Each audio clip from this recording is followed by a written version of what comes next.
جامعہ زندہ باد۔ بچوں کے حوالے سے اور ماں بہنوں کے حوالے سے باقی ہے، سننے کے لیے مکمل تیار ہیں؟ دونوں ہاتھ اٹھائیے انشاءاللہ۔ سنانے کے لیے جا رہا ہوں، ماں بہنوں کے حوالے سے سنیے گا، دھیان سے سنیے گا۔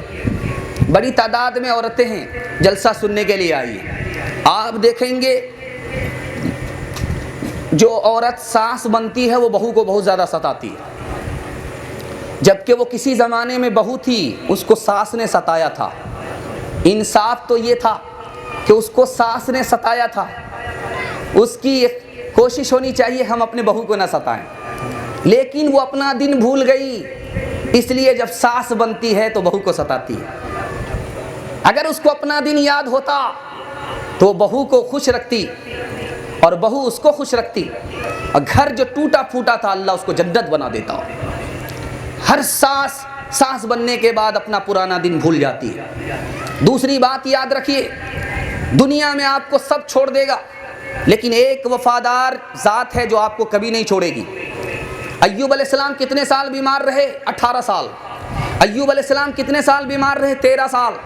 ایوب علیہ السلام کتنے سال بیمار رہے؟ 7 سال۔ سب نے ساتھ چھوڑ دیا، خاندان نے، بستی والے نے، رشتہ دار نے، سب نے ساتھ چھوڑ دیا، لیکن کس نے ساتھ نبھایا؟ صرف بیوی نے۔ بیوی نے ساتھ نبھایا۔ اب دیکھیے اللہ تعالیٰ نے اس بیوی کو کیا صلہ دیا، شوہر کا ساتھ نبھایا، اکیلا نہیں چھوڑا مصیبت میں، اکیلا نہیں چھوڑا مصیبت میں، ساتھ دیا۔ ایوب علیہ السلام نے قسم کھا لیا تھا کہ میں اگر ٹھیک ہوا تو تمہیں 100 کوڑے ماروں گا۔ اللہ نے کہا 100 کوڑے مارو گے وہ تو جان سے چلی جائے گی، عورت ہے، جھاڑو کے ایک مٹھے سے مار دو تمہاری قسم بھی پوری ہو جائے گی، اس کی جان بھی بچ جائے گی۔ اللہ نے قسم کا حکم ہی بدل دیا۔ بیوی جب وفادار ہو تو خدا مہربان ہو جاتا ہے۔ تیسری مثال آپ کے سامنے ہے، ہر عورت 4 منزل میں پہنچتی ہے۔ پہلی منزل میں وہ بیٹی ہے، دوسری منزل میں وہ بہو ہے، تیسری منزل میں وہ ماں ہے، چوتھی منزل میں وہ ساس ہے۔ اگر وہ ہر منزل میں ثابت قدم رہے تو خدا کی طرف سے، رسول کی طرف سے گارنٹی ہے کہ وہ جنت میں جائے گی، جہنم جا نہیں سکتی۔ 3 مثال ہے آپ کے سامنے آ رہی۔ انتقال ہو رہا شوہر کا، بیوی رو رہی ہے، تو شوہر پوچھ رہا مر رہا ہوں میں، تم کیوں مجھ سے زیادہ رو رہی ہو؟ کہا کہ میں نے 4 جگہ شادی کی تھی، ایک ایک کر کے شوہر مرتا چلا گیا، اب 5واں نمبر تمہارا تھا، اب تم بھی مجھ کو چھوڑ کر کے جا رہے ہو، کس کے بھروسے چھوڑ کر کے جا رہے ہو؟ تو مرنے والا شوہر نے کہا کہ کسی چھٹے بد نصیب کے حوالے کر کے جا رہا ہوں۔ تیسری مثال آ رہی ہے، اس کو دھیان سے سنیے گا۔ تیمور بادشاہ نے اس ہندوستان کو فتح کیا، اس کو شوق ہوا کہ میں قوالی سننا چاہتا ہوں، قوال کو بلاؤ۔ تو قوال مرد تو نہیں ملا، کہ عورت ملی، اور وہ نابینا تھی، آنکھ کی اندھی تھی۔ بادشاہ کو جو اس نے گانا سنایا، نغمہ سنایا، بادشاہ بڑا خوش ہوا۔ بادشاہ نے خوش ہو کر کے پوچھا کہ تمہارا نام کیا ہے؟ تو کہا کہ میرا نام دولت ہے۔ تو بادشاہ کو بڑی حیرت ہوئی، آنکھ کی اندھی اور نام بتا رہی دولت۔ تو بادشاہ نے مذاق کیا کہ کہیں دولت بھی اندھی ہوتی ہے؟ تو اس عورت کا جواب سنیے، اس نے بادشاہ کو جواب دیا، اگر دولت اندھی نہیں ہوتی تو لنگڑے بادشاہ کے پاس کیسے آتی؟ تیسری اور آخری مثال، شیخ حمید الدین توسی، بہت بڑا بادشاہ گزرا ہے، اس کی نوکرانی کا نام تھا زینت۔ وہ دوپہر میں قیلولہ کے لیے بستر لگاتی تھی، پھول کا بستر ہوتا تھا، بادشاہ کے لیے باغ میں پھول کا بستر لگاتی تھی۔ بادشاہ کو آنے میں دیر تھی، اس لڑکی نے بستر لگایا، خیال ہوا کہ اس بستر میں سو کر کے دیکھنا چاہیے کہ اس بستر کا مزہ کیسا ہوتا ہے۔ لڑکی تو سو گئی، بادشاہ جب آئے تو دیکھا کہ لڑکی نوکرانی میرے بستر پر کوڑا نکالا برسانا شروع کر دیا۔ لڑکی روتی بھی ہے، ہنستی بھی ہے۔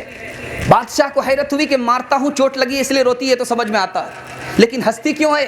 کہا او نادان لڑکی، تو ہنستی کیوں ہے؟ کہا حضور ہنسنے کی وجہ یہ ہے کہ تھوڑی دیر میں آپ کے بستر پر سوئی، آپ نے مجھے کوڑے سے برسا دیا، آپ نے بچپن سے 55 کیا، اس بستر پر خدا سے کوئی مطلب نہیں، خدا تمہیں کتنے کوڑے مارے گا۔ اس لڑکی کے اس جملے کی چوٹ نے بادشاہ کو ولی بنا دیا۔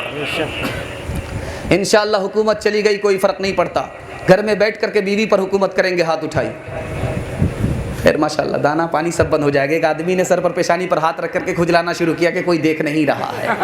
عاقبت میں سرخ خروئی کے لیے دین کی باتوں کو بھی اپنائیے.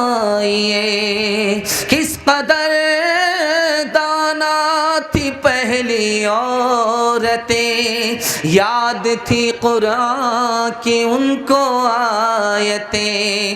دماغ ان کا عالی, کلام ان کا عالی, دماغ ان کا عالی, کلام ان کا عالی, اور ان کی زباں پہ ہے ہر وقت گالی. دماغ ان کا عالی, کلام ان کا عالی, دماغ ان کا عالی, کلام ان کا عالی, اور ان کی زبان پہ ہے ہر وقت گالی. پسند ان کا دانائی کا پاس کرنا, اور مرغوب ان کو ہے بکواس کرنا. غیبت میں سب سے آگے یہ عورت کی ذات ہے, چگلی تو ان کے سامنے بس دال بھات ہے. غیبت میں سب سے آگے یہ عورت کی ذات ہے, چگلی تو ان کے سامنے بس دال بھات ہے.